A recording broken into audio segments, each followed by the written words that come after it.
New Mannar செய்திகள் மன்னார் நீதிமன்றத்திற்கு முன்னால் நடந்த துப்பாக்கி சூடு சம்பவத்துடன் தொடர்புடைய மேலும் ஒரு சந்தேக நபர் நேற்றைய தினம் 3ஆம் திகதி யாழ்ப்பாணம் பெரியவிளான் பகுதியில் வைத்து கைது செய்யப்பட்டுள்ளார். மன்னார் நொச்சிக்குளம் பகுதியைச் சேர்ந்த 29 வயதுடைய குறித்த சந்தேக நபர் யாழ்ப்பாணம் பெரியவிளான் பகுதியில் வசித்து வந்த நிலையில் கைது செய்யப்பட்டுள்ளதாக போலீசார் தெரிவித்துள்ளனர். மன்னார் நொச்சிக்குளம் பகுதியில் கடந்த 2022ஆம் ஆண்டு இடம்பெற்ற இரட்டைப் படுகொலை தொடர்பான வழக்கு விசாரணை வியாழக்கிழமை 16ஆம் திகதி மன்னார் நீதிமன்றத்தில் விசாரணைக்கு எடுத்துக்கொள்ள இருந்தது.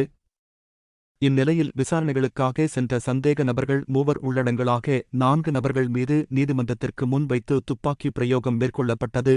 இதன்போது 2 உயிரிழந்ததுடன் மேலும் 2 படுகாயமடைந்தனர். குறித்த சம்பவம் தொடர்பில் இராணுவத்துடன் தொடர்புடைய 3 உள்ளடங்கலாக பலர் போலீசாரினால் கைது செய்யப்பட்டுள்ள நிலையில் விசேட அதிரடிப்படை மற்றும் யாழ்ப்பாண போலீசார் புலனாய்வு பிரிவினரால் குறித்த சந்தேக நபரை நேற்றைய தினம் கைது செய்துள்ளனர்.